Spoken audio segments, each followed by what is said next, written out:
everybody, it's me, Play Chat.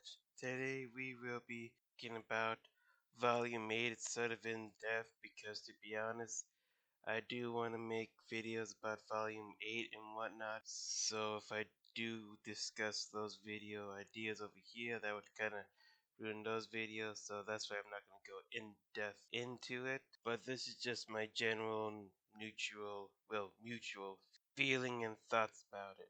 Gonna go over the worst characters and the best ones that I have seen in the volume so far. So basically, they did pretty much kill Ironwood. Well, they were trying to show that he's going insaner by the episodes, volume 7, and obviously now. But I still feel like, and I know a lot of other people say that they pretty much killed his character. Yang this volume, I don't know why she wasn't really that great. She was kind of pissing everybody off. He was being this big fuck in the road.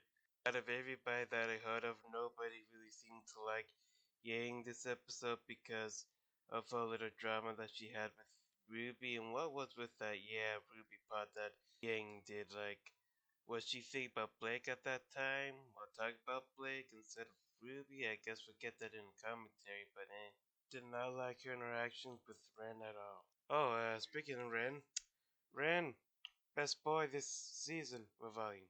Ren pretty much cut out all of the faults of the team and whatnot, and Yang was there saying, no, no, no, no, no, it's all fine.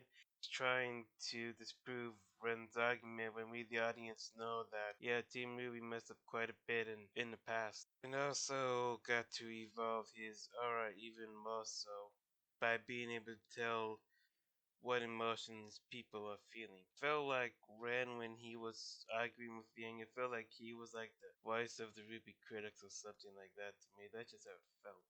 Talk about Watts. Watts was very good this entire volume again. He laid down the smack talk on Cinder. That was a good reality check for her. He played Ironwood like a fiddle. He should have known Watts would have done something to betray him, literally. Dude, shame he dead though now, and we're never gonna see him again, unfortunately. Now I'm gonna talk about Salem's threat level, so to say. So Salem as a person all by herself, minus all of her minions and Grim and all that, she didn't really seem that threatening, honestly.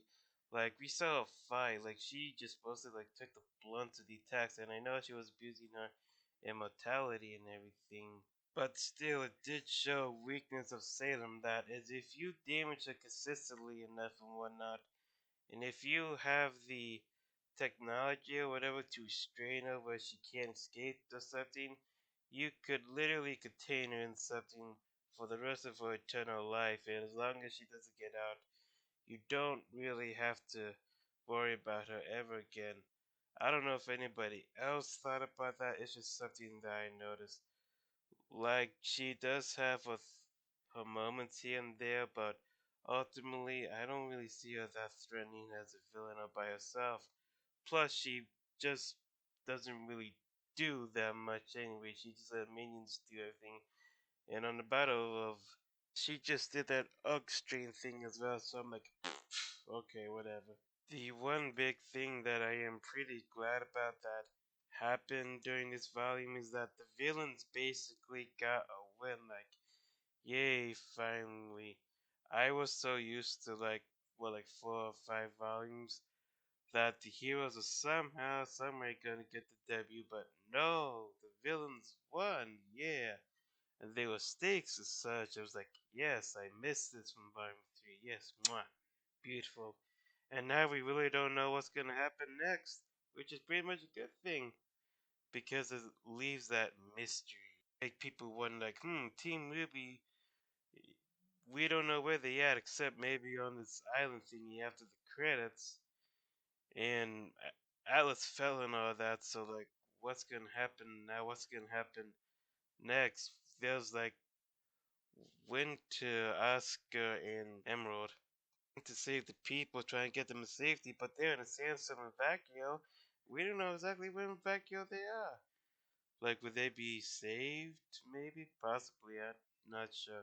Like, are they just gonna somehow kill all the Grim because Winter's there with the main power, or It's sandstorm gonna clear up a bit where Vacuo, like people from Vacuo, are gonna show up and come and save the day because they'd be like, "Gun ho, Sunny's rat tat tat tat tat," such. That's more like, I'm trying to make a yelling gun sound. Sorry. Now has the lamp and the staff. Although if Cinder did find out that Cinder lied to her about the about how Team Ruby asked for a question when it was her, she may get into some trouble. We're probably gonna see Mercury and Tyrion in Volume 9 because of Vacuo now, and they were sent to Vacuo, and but we really don't know how far away or how close they are to Vacuo by the time of the end of Volume 8. I'm gonna mention real quick about the Grimhound. I think it was a nice addition. We will probably see Summer inside one of these Grimhounds or whatever Salem throws Summer into. Though I must say, I really didn't like how Weiss handled Whitley that well. Like, bruh, do you even communicate? And here, I thought I had a big issue with that. Penny is dead now, but to be honest, that's pretty much a-okay. I'm actually alright with that.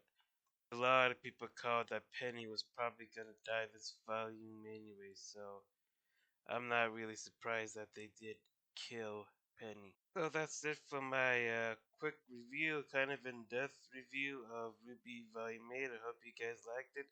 If you guys did, hit the like button, hit the subscribe button. If you really want to see more of my upcoming videos, then hit the notification bell, select all, so you get notified every time I upload or go live streaming. And I'll see you guys next time. Bye.